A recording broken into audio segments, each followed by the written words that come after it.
കണ്ണൂർ പാനൂരിലെ അധ്യാപികയുടെ ആത്മഹത്യയിൽ ആൺസുഹൃത്ത് ശരൺ പിടിയിൽ. ആൺസുഹൃത്തിന്റെ മർദ്ദനമാണ് ആദ്യത്തെ ആത്മഹത്യ ചെയ്യാൻ കാരണമെന്ന് കുടുംബം ആരോപിച്ചിരുന്നു.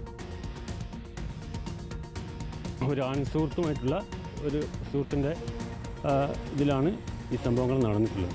വീട്ടിൽ അന്ന് അതിന് 2 ദിവസം മുന്നാണ് പറഞ്ഞിട്ടുള്ളത്. ഒരു ചെറിയ പാടാണ് നമുക്ക് കൈ കാണിച്ചു തന്നിട്ടുള്ളത്. അത് നമ്മൾ സ്വാഭാവികമായിട്ടും അതിനെപ്പറ്റി ആലോചിക്കുകയും എന്നാ വേണ്ട ചെയ്യേണ്ടതെന്നുള്ള രീതിയിൽ പോവുകയും ചെയ്യുമ്പോൾ ആണ് കുട്ടി ആത്മഹത്യക്ക് ശ്രമിച്ചത്. ആ കുട്ടി അന്ന് ഒരു 2 ദിവസം കഴിഞ്ഞ ശേഷമാണ് ഇത് അമ്മയുടെ ശ്രദ്ധയിൽപ്പെടുത്തുന്നത്. ഈ ഒരു ചെറിയ ഭാഗം മാത്രമേ അന്ന് കാണിച്ചിട്ടുള്ളൂ, കൈയുടെ ഭാഗത്തുള്ളത്. പിന്നീടാണ് നമ്മളതിനെപ്പറ്റി ഒരു ചർച്ച എന്ന രീതിയിൽ, പെൺകുട്ടിയുടെ കാര്യമായിട്ട് ചർച്ച എന്ന രീതിയിൽ പോയപ്പോഴാണ് കുട്ടി ഞായറാഴ്ച രാത്രി ഈ സംഭവം ചെയ്തിട്ടുള്ളത്. നമ്മളിത് പൂർണ്ണമായിട്ട് മനസ്സിലാക്കുന്നത് ഈ ഹോസ്പിറ്റലിൽ വന്നിട്ട് ഡോക്ടറുടെ ഒരു പരിശോധനയിലും അതിൻ്റെ ഭാഗമായിട്ടുള്ള പോലീസിലേക്ക് ഉള്ള ഇൻഫർമേഷനിലാണ് നമ്മളും ബന്ധുക്കൾ എന്ന രീതിയിൽ നമ്മൾ മനസ്സിലാക്കുന്നത്. അപ്പോൾ എന്തായാലും നമ്മൾ ആവശ്യപ്പെടുന്നത് ഈ ഒരു കാര്യത്തിൽ ശക്തമായിട്ടുള്ളൊരു പോലീസ് അന്വേഷണം നടത്തിയിട്ട് എന്താണ് യഥാർത്ഥത്തിൽ സംഭവിച്ചത് എന്നുള്ളത് പുറത്തു കൊണ്ടുവരുന്നതാണ് ഞങ്ങളുടെ ആവശ്യം. അർജുൻ കല്യാട് വിവരങ്ങളുമായി ചേരുകയാണ്. അർജുൻ, ഈ അധ്യാപികയുടെ മരണവുമായി ബന്ധപ്പെട്ട് ശരൺ എന്ന ആൺസുഹൃത്ത് പിടിയിലായിട്ടുണ്ട്. മർദ്ദനത്തിന്റെ പശ്ചാത്തലത്തിലാണ് ആത്മഹത്യ എന്നുള്ളതാണ് ബന്ധുക്കളുടെ പരാതി. പോലീസ് എന്താണ് പറയുന്നത്?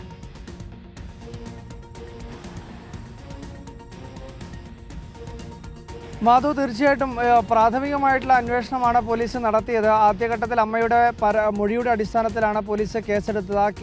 എഫ്ഐആറിനകത്ത് തന്നെ സൂചിപ്പിക്കുന്നത് ശരൺ ഇത്തരത്തിൽ തലശ്ശേരി പുതിയ ബസ് സ്റ്റാൻഡ് പരിസരത്ത് വെച്ച് ഈ ആദിത്യയെ മർദ്ദിച്ചിരുന്നു എന്നുള്ള കാര്യമാണ്. കൈകൊണ്ട് അടിച്ചു എന്നുള്ളതാണ് എഫ്ഐആറിനകത്ത് ഉൾപ്പെടെ രേഖപ്പെടുത്തിയിരിക്കുന്നത്. കുടുംബം പറയുന്നത് ഇപ്പോൾ പരിശോധനയിൽ, ഈ ആശുപത്രിയിൽ ഉൾപ്പെടെ എത്തിച്ച് നടത്തിയിട്ടുള്ള പരിശോധനയിൽ കണ്ടെത്തിയത് കയ്യിൽ മാത്രമല്ല, അതുപോലെ തന്നെ വയറിനും അതുപോലെ തന്നെ നെഞ്ചിലുമൊക്കെ ഇത്തരത്തിൽ മർദ്ദനമേറ്റത്തിൻ്റെ പാടുകളുണ്ട് എന്നാണ് മെഡിക്കൽ റിപ്പോർട്ടിലൂടെ വ്യക്തമായിട്ടുള്ളതെന്നാണ് കുടുംബം പറയുന്നത്. അതുകൊണ്ട് തന്നെ ഒരു ശക്തമായ നടപടി, അല്ലെങ്കിൽ ഈ ശരണിനെ ആത്മഹത്യാ പ്രേരണ കുറ്റവും അതുപോലെ തന്നെ കൊലപാതക കുറ്റവും ഉൾപ്പെടെ ചുമത്താനുള്ള നടപടികൾ പോലീസിൻ്റെ ഭാഗത്തുനിന്ന് ഉണ്ടാവണം എന്നുള്ളതാണ് കുടുംബം പറയുന്നത്. കുടുംബം ഇത് വ്യക്തമാക്കുന്ന ചിത്രങ്ങൾ ഉൾപ്പെടെ പുറത്തേക്ക് അല്ലെങ്കിൽ മാധ്യമങ്ങൾക്ക് നൽകിയിട്ടുണ്ട്. അതായത് കഴിഞ്ഞ 8-ാം തീയതി തലശ്ശേരിയിൽ വെച്ച് ഇങ്ങനെ ഒരു സംഭവം നടക്കുന്നു. അതിൻ്റെ 2 ദിവസം കഴിഞ്ഞതിന് ശേഷം അമ്മയോട് ഈ കാര്യങ്ങളൊക്കെ പറയുന്നുണ്ട്. ആ ഘട്ടത്തിലാണ് ആൺസുഹൃത്തിനോട് ഈ കാര്യങ്ങളുമായി ബന്ധപ്പെട്ടുകൊണ്ട് ആദിത്യയുടെ കുടുംബാംഗങ്ങൾ സംസാരിക്കുന്നത്. പക്ഷേ അതിനുശേഷവും നിരന്തരമായിട്ടുള്ള ഭീഷണിയൊക്കെ ആദിത്യയ്ക്ക് ഈ ശരണിൻ്റെ ഭാഗത്തുണ്ടായിരുന്നു എന്നുള്ള ആരോപണം കുടുംബം ഉയർത്തുന്നുണ്ട്. അങ്ങനെ ആ മനോവിഷമത്തിലാണ് ആദിത്യ ആത്മഹത്യയ്ക്ക് ശ്രമിക്കുകയും തലശ്ശേരി ഇന്ദിരാഗാന്ധി സഹകരണ ആശുപത്രിയിൽ ആദ്യം ചികിത്സയിൽ പ്രവേശിപ്പിക്കുകയും പക്ഷേ ഗുരുതരമായിട്ടുള്ള ഒരു ആരോഗ്യ അല്ലെങ്കിൽ സാഹചര്യത്തിൻ്റെ ഭാഗമായി പിന്നീട് കണ്ണൂർ മിംസ് ആശുപത്രിയിലേക്ക് മാറ്റുകയും ചെയ്തു. മിംസ് ആശുപത്രിയിൽ ചികിത്സയിൽ കഴിയുന്നതിനിടയിലാണ് ഇന്നലെ രാത്രി വൈകുന്നേരത്തോടു കൂടി ആദിത്യ മരണപ്പെടുന്നത്. ഇന്ന് രാവിലെ ഇൻക്വസ്റ്റ് നടപടികൾ ഉൾപ്പെടെ പൂർത്തിയായിട്ടുണ്ട്. വൈകുന്നേരത്തോടു കൂടി പോസ്റ്റ്മോർട്ടം നടപടികളും പൂർത്തിയായിട്ടുണ്ട്.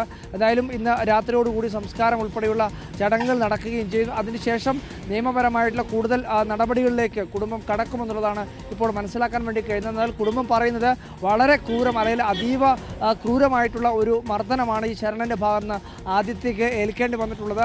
അതിൽ കൃത്യമായ രീതിയിൽ പോലീസ് അന്വേഷണം നടക്കണമെന്നുള്ള ആവശ്യവും കൂടുതൽ വകുപ്പുകൾ ഈ കേസിൻ്റെ ഭാഗമായി ചുമത്തി ശരണിനെതിരെ ശക്തമായിട്ടുള്ള നടപടികൾ സ്വീകരിക്കണമെന്നുള്ള ആവശ്യം കൂടി കുടുംബം മുന്നോട്ട് വെക്കുകയാണ്. മാധു, ശരി. അർജുൻ കല്യാടാണ് വിവരങ്ങൾ നൽകിയത്. അധ്യാപികയുടെ മരണവുമായി ബന്ധപ്പെട്ട് ഇപ്പോൾ ബന്ധുക്കൾ ഗുരുതരമായ ആരോപണം ഉന്നയിക്കുകയാണ്. ആൺസുഹൃത്തിന്റെ മർദ്ദനമാണ് മരണകാരണം എന്നുള്ളതാണ് ബന്ധുക്കൾ ഉന്നയിക്കുന്നത്. എന്തായാലും പോലീസ് അന്വേഷണം നടത്തുകയാണ്.